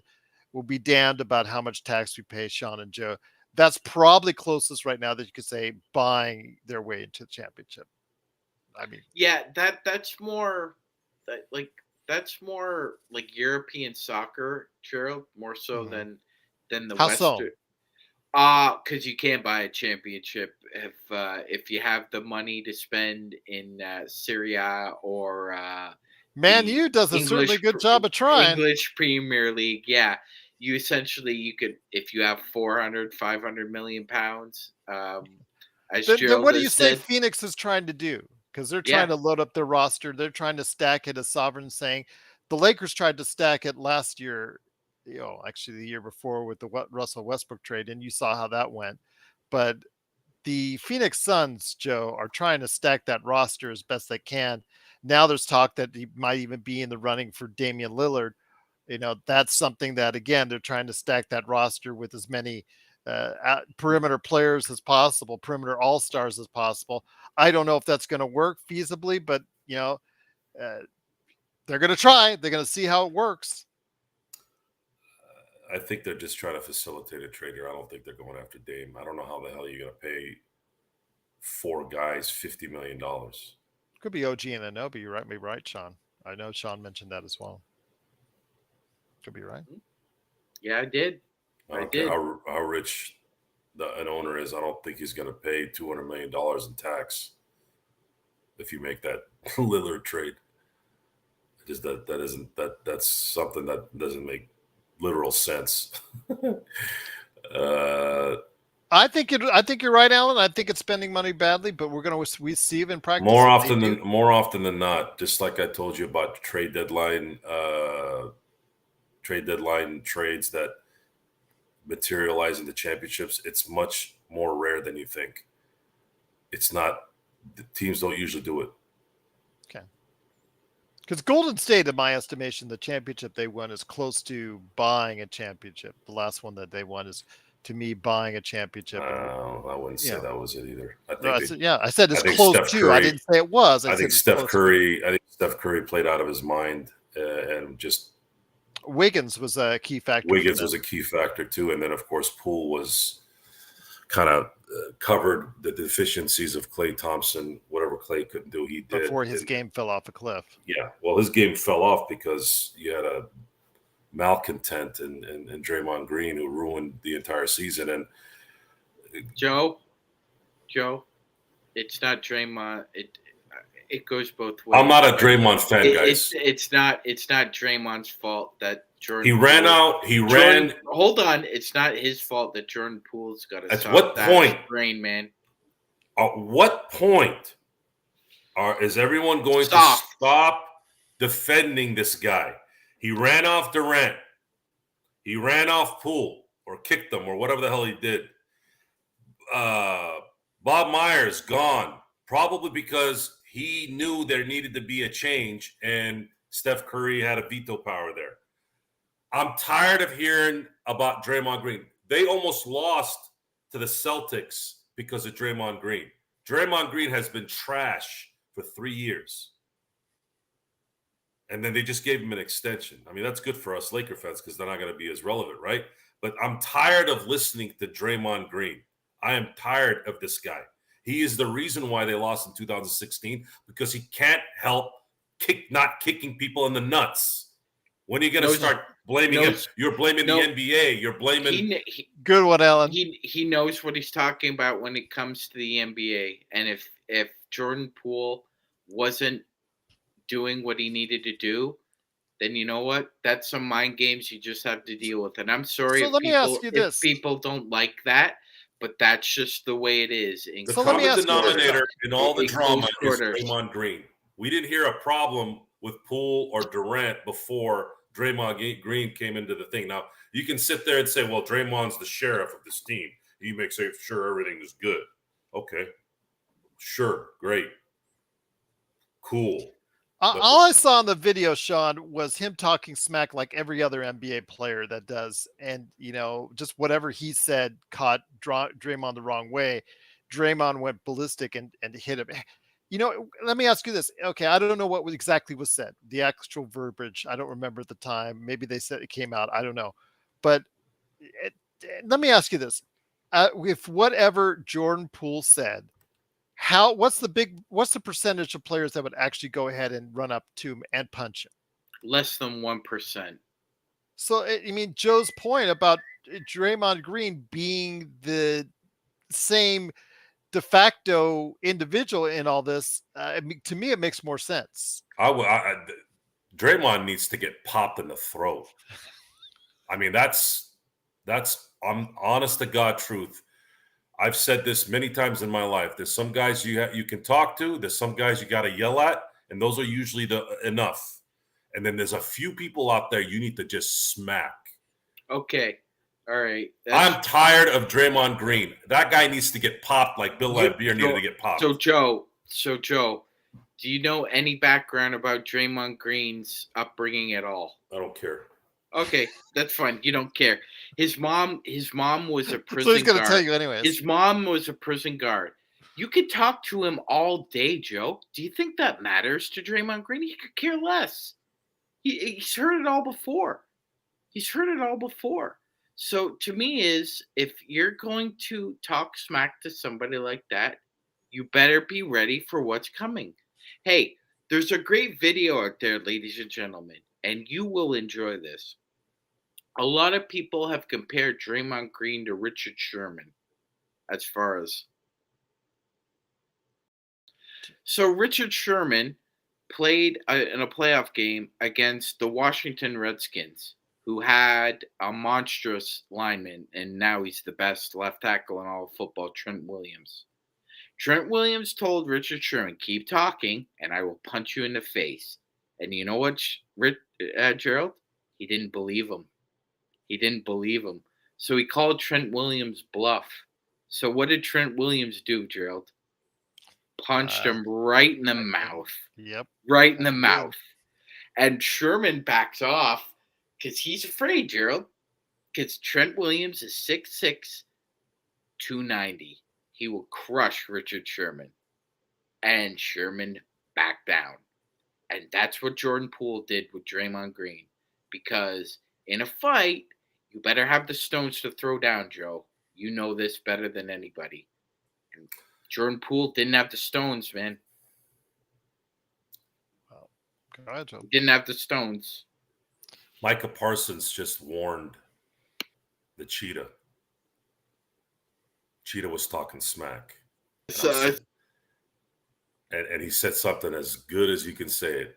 He was like, mother, you know, you talk that smack, you're going to be in the tent. When he said the tent, I was like, that's so good. I like the drama. Don't get me wrong. But Draymond Green is an irritant. And just like one of our panelists have just said, you know, he's Mr. Triple, what is single, double, single, triple, single? Triple single. That's yes. it. So you got to back up your yapping with your game. And right now his game has sucked for 3 years. And they just extended him for, I don't know what, leadership, mascot, the Jared Dudley rule. I don't know what the hell they did, but I'm not a fan. I've never been a fan. And I think the guy gets a long leash. And I don't know why. Why? Because he has a cool podcast. I don't give a crap if he has a cool podcast. The guy kicks people in the nuts all the time. He's always flailing. He's always doing obnoxious stuff. He's running people out of town. He's kicking people and punching them in practice. To me, he's a problem. And like a balloon, sometimes you got to pop it to hit it hard to pop it. So I ask you guys, we're going to close out this conversation here. Again, we've had decidedly, yes, the Lakers are already set with the roster they have to go ahead and meet the challenge ahead. And Magic Man and myself, we think they're a pretty darn good team. We're just not 100% convinced that they have all the right pieces in place, but we'll definitely see. And, you know, we have until probably mid-January before, because all the players that will become eligible for trade will become eligible around mid-January, some in mid-December, some in mid-January. And the real talk, that's when the real talk begins. That's when the Laker Tom trades and all that stuff, if there's any that could really be had. We don't know the landscape, like Joe said. We don't know the landscape. There's injuries. You have to go ahead and, productivity issues, things of that nature. The Lakers could pull more diamonds out of the rough like they did with Rui, who was just all over the place in Washington. All those factors still come into play. But again, we have to look at the roster as they're heading into training camp now. It's a darn good one overall, Sean. Yeah. It's a great problem that we have this kind of depth, and we're still mulling over whether or not we still need to add another impact player. And I think we do. And I think me and Gerald are in agreement there. I think it's about it. Would probably, if you asked Laker fans right now, if you polled them, I would say it's probably around 60-40. 60% probably feel that we're good, and there's a 40% who think that we probably still need to add one or two more pieces. I think we're almost set. I think we're just one impact player away, Joe. But as you said, it's a great discussion. It's a good problem to have when you have that kind of depth. It is. This team is darn good. This team is real darn good. I don't think anyone on this panel disputes that. We're not. We just want to know when the conversation with a lot of people out there, a lot of analysts, a lot of the individuals that we talk to, because remember, we have now, what, Sean, we're about 22, 23 teams in as far as our NBA observations with people from all around the league, people that actually go to the games, people that interview these players, people that analyze the league on a regular basis for the most part in some of these in a lot of these cases, and a lot of them have the Lakers right there. But in some cases we've seen, in fact we've seen it whether it's on our show or not, where they're saying that the Lakers are just they're not in that top tier. They're right on the cusp below, but that could be if with health that they could get up there, Sean. But it also could be in that maybe something a little more is needed. Again, it could be either way, and we'll see how the season plays out, my friend. Absolutely, Gerald. You're right. I mean, I think we're in that tier, but some of the analysts think we're just kind of on the edge there, just maybe a Right on the notch edge. below. Yeah, I think that's fair too. I can't really argue against that fact based on the flaws that we have. Damn good roster. Think it could be a little better. I wish Jalen Suggs could shoot. I hope he could find a shot because that would be the player that I would love to see on the Lakers roster because I think he does so many things and he has a lot of intangibles. But if he ever finds a shot, watch out. Then it could be exactly what Orlando asked for as well. So we'll see what happens. But Joe, any final thoughts before we head on out? No. Okay. After all this, Joe, after a hard day of commenting on Empire Jeff's show and then being on our show, yes, the final no indeed. But want to thank so much everybody out there for being a part of what we're doing here at the Lakers Fast Break. 2 hours of great conversation. If you have any thoughts, please always Lakers Fast Break at yahoo.com or Lakers Fast Break on any one of our social media outlets. We've got more great stuff tomorrow. Sean, you've got and I've got conversation with Brendan Nunez and Rich Twu. Is that correct? That's right, Gerald. Yeah, we've got a Warriors preview and no, that'll be Thursday, Gerald. Tomorrow we've got Brendan Nunez Yeah, Brendan Nunez. That's right. yeah, Okay. from the Okay. Sacramento Kings. On Um, Thursday, though, we've got two great ones with Cool McCain and the McCain, Nuggets yeah. and Rich True with the Warriors. So tomorrow we've got at 7 p.m. Sacramento Kings, Brendan Nunez.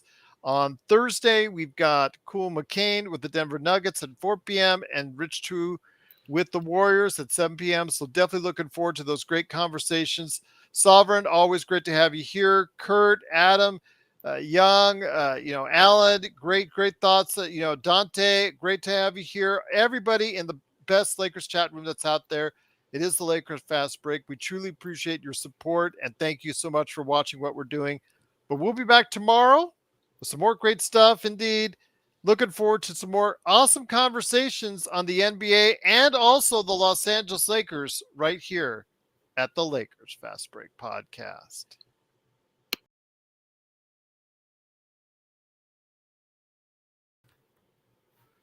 Uh,